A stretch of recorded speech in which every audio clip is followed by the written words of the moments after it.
Hello all my favorite people, welcome back to a new video, and this is another sewing tutorial video because I like making them and I like to give you understanding about patterns, sewing, anything in between that. So today I'm making the perfect summer breezy white dress, and it actually is such a cool piece to wear beach, to wear in a cute little village that you are visiting, having some flip-flops on and some cool chunky jewelry. Just summer in a dress, in an outfit, in a place, all of that together. We are going to make that today, and you will only need your body measurements, and I'm going to show you exactly how we are going to draft this dress and what is cool about this dress. You can also turn it in a top, you can also turn it in a midi dress, mini dress, long dress, whatever you want to. So you will need fabric. Cotton fabric. This is an old tablecloth. It also has embroidery on it. I'm not going to use it for this dress, but maybe for another project. Make sure that you have enough for the length of your body. So I'm 160 minus my hat is around 140, but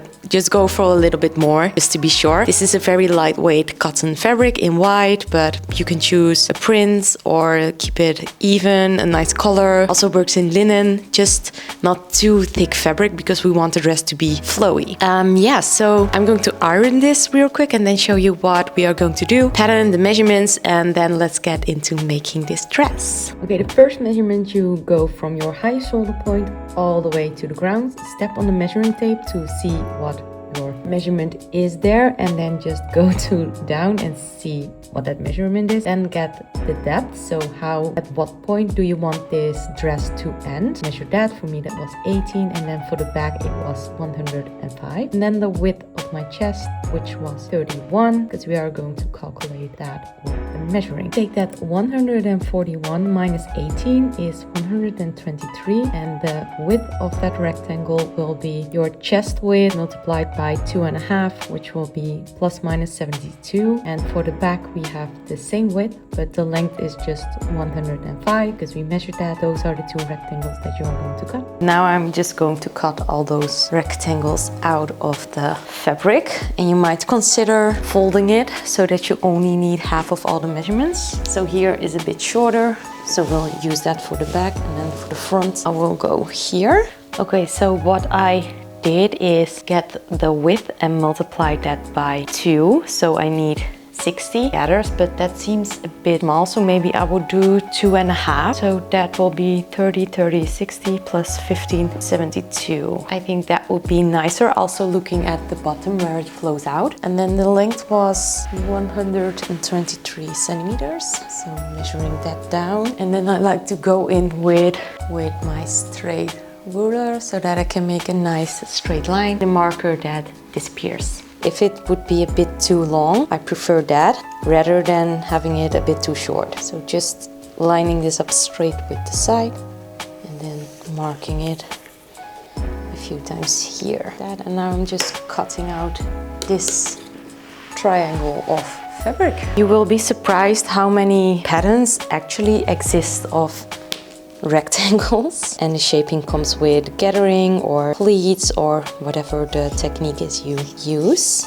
But that is how you can make a lot of shapes without knowing how to actually draft patterns. So that is the first triangle. Put that aside, and now I go for a triangle at the back, which is the same width but then just a bit shorter, only 105 because we have a low back there. Measure down 105, and now I get my straight line and make it straight here, and then also see where 73 is. Just marking that a few times to the top as well.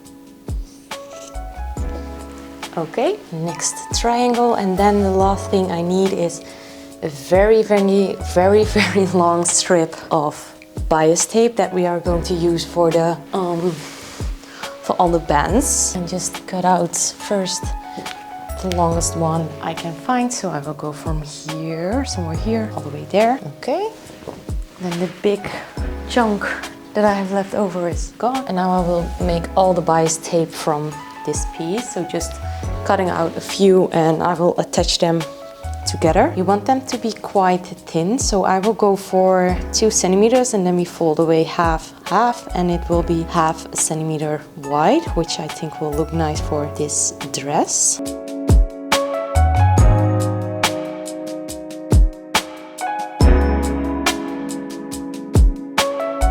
Okay, so now I'm going to do the gathering at the front piece. So with that front piece, we are going to gather the top of that, so make a gathering stitch and then gather it when we have the shape that we want. And for the back piece, the gathering that we calculated there, we're going to make with a tunnel and then an elastic. So we are going to gather the front and then attach the bias tape to it, and then we are going to put elastic through a tunnel in the back, and then we attach the back and the front, and then with the straps we are going to make 2 little loops to pull the thread through. But let's do it just step by step. First thing, gather the top of your longest rectangle, and we do that by making a basting stitch all the way over the edge and then just pull the fabric over it until it looks nice and has the width that you want. Okay, so the stitch length is going to be the longest that is possible. For me that is 5, and you can just stitch on 1 centimeter seam allowance. So just put it down. Don't go back and forth in the beginning, just stitch all the way along that line. Don't go back and forth at the end, and make a long tail so that we can use that together. So now we made that stitch and you already see it crumbling up a little bit. So if I'm going to pull on one of the 2 threads, so you have 2 threads from your machine, the bottom and the top one, and you are going to pull the bottom one. And when you pull it, you will notice and see that I can gather the fabric over that thread.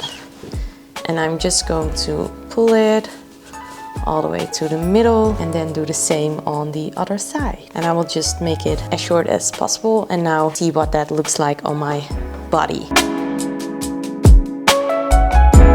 Okay, so the front is gathered, and now for the back, you're going to grab that piece and get one of the shorter sides, which will be your top or your bottom. We are going to make a tunnel, so you fold it in half a centimeter, iron that, and then fold it in a whole centimeter to create a tunnel. So first, I'm going to fold this in half a centimeter and just iron this down. And the more you iron in between your sewing projects, the easier it is when you're starting to sew, okay? And now I'm folding it again, but now 1 whole centimeter, and this makes it look really neat on the inside and outside without using a serger. And just pressing that down again. So, folded it 2 times, so this is how it will look on the inside. This was the half fold, and then fold it 1 more time, press it, then it looks very neat. And now we are going to stitch small over that line here. We don't close the ends, so they will be still open, and we will have a tunnel where we pull the elastic through. Your settings can go back to a bit more normal, so I do a stitch length of 3.5, and then I'm just going to line it up with that fold here and stitch close to that fold. That will be my guideline. Don't forget to go back and front now. And just sew it over that line.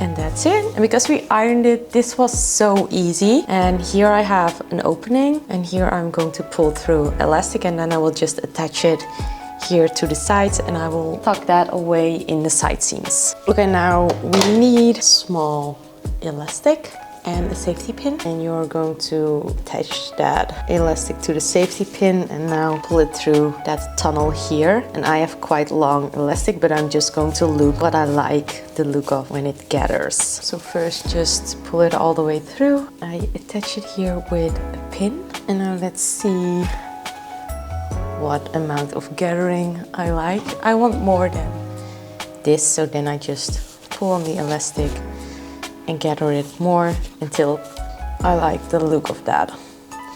This is going to be on your back, so if you want to try it out on your back, see what that looks like, then you can do that. I'm going to do that now, just to be sure that I like this. So put a pin here as well, and then I will try it on. So now I will attach points that I marked. So put a pin here, and I'm just going to sew a few times over those 2 points to attach the elastic, and then finish the rest. Cut the rest off and finish the rest in the side seam of this.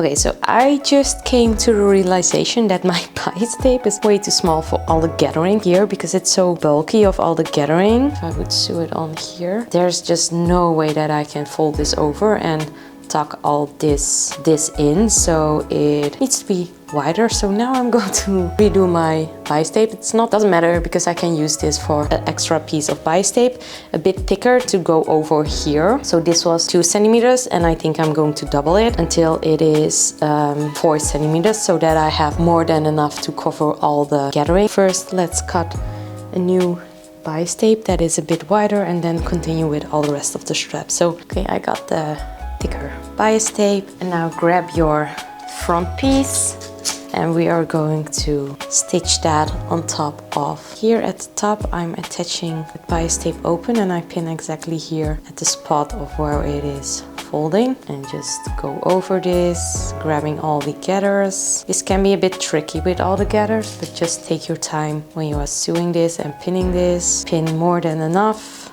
Those are little things that you can do to make it bit easier. Now I'm going to stitch over that line that I just pinned. Okay, so on a normal stitch length, I'm going to stitch over this line, and I'm definitely going to take my time for it.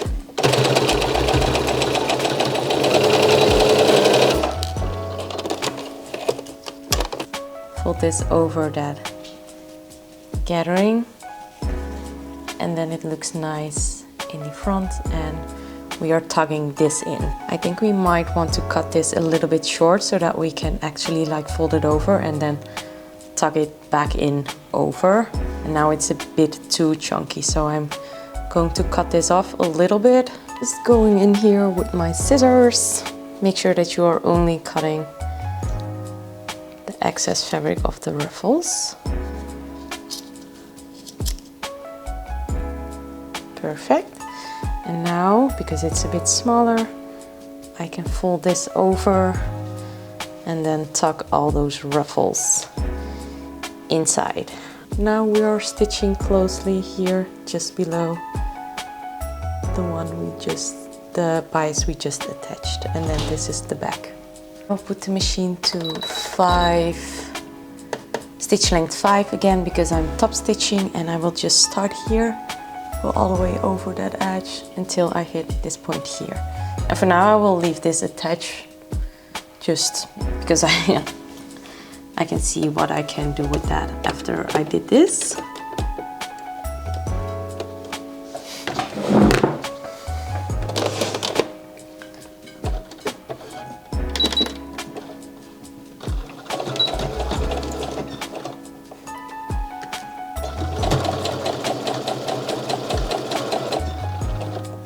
Now we cut this piece off because we don't need it. We are going over the side seam with another piece of bias tape. So cut it off, and that is the top of your dress. So this is the front piece, and this is the top with the gathers. And now we are going to place good side of the front of the dress to good sides of the skirt. And for the skirt, start pinning at the bottom, and then it ends at a point along the side seam here. So we are going to pin the side seams all the way until the skirt stops, and then you know the end of the dress as well.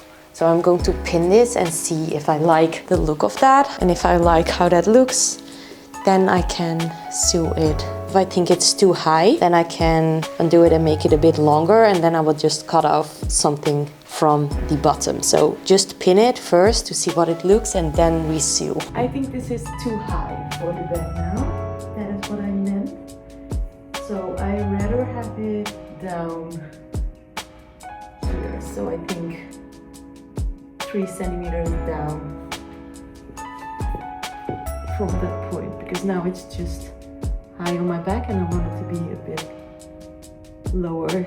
Okay, I pinned it at the right spot and now I can just sew over that side seam. And as you can see here is that this is now the difference. So this is the front piece and this is the back piece, but in the end I'm just going to cut that off.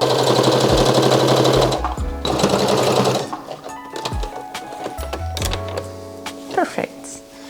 And now do the same thing for the other side seam. Okay, so we are already almost done with dress. I got my bias tape here and I got my dress here. So this is the front with the gathering and this is the side seam until it hits the back skirt. So over this side and then attaching here, we are going to make the strap. So you will get your bias tape and we are starting here at the point where the skirt meets the dress and you are going to attach the bias tape. And then we are going to sew that, do the same on the other side. So we are going to sew this on the side seam, then fold it and close it and then sew over that again. And then when we reach this point, we will just sew all the way over this strap by just folding it and then sewing on top of it. I will show you that in the sewing machine. Now we are going to attach 2 straps to both of the side seams. So this is one of the side seams. Make it really long, that strap. So this is one side seam and now I'm going to pin another bias tape to the other side seam and then also leave a long strap there. And I will see you at the sewing machine when we stitch this on top of it. Okay, we're sewing up the side seams where we placed the bias tape underneath my machine, and make sure that you lay it a bit lower than where the bottom ends, because then it will be tucked into the inside and you will not see the ending of the bias tape. So from here I'm going to attach the bias tape until you reach the neckline here and then stop.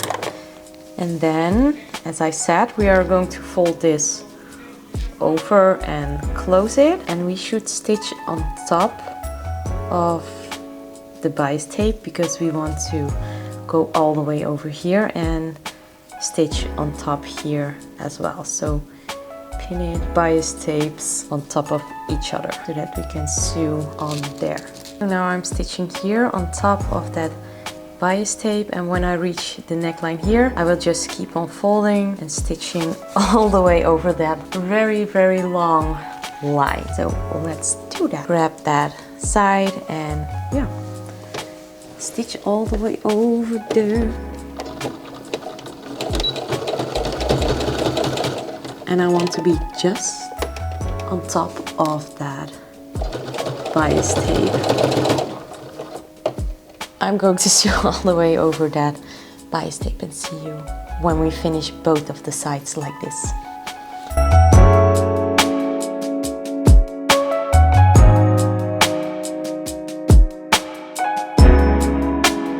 Ta-da! It looks so cute. So we attached the ties and now we can put that back, and now we are going to make one little loop here and on the other side seam where we can then attach this thread through and then tie it in the back the amount that you want, so you can make it as high or as low as you want with those ties. Okay, with some leftover bias tape I'm going to fold that in half and then just stitch on top of that. Then I cut 2 smaller straps from it so that I can create a small little loop that I can attach to the side seam.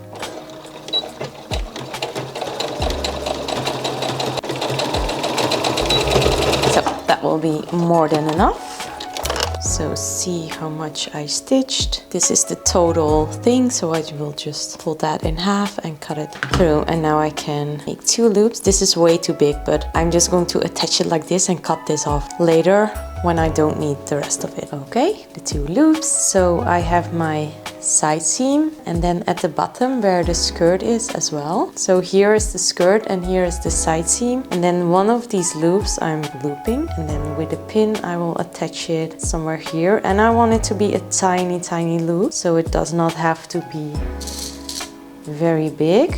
And then I attach it here, and I'm just going to sew that in the same stitch as I did for the bias tape. And then I can pull this one through there. I think this is, let's just see, 2.5 centimeters from the skirt. This is the dress. I'm obsessed with it. I'm literally sewing this most summery dress ever on a very rainy day, which is ironic.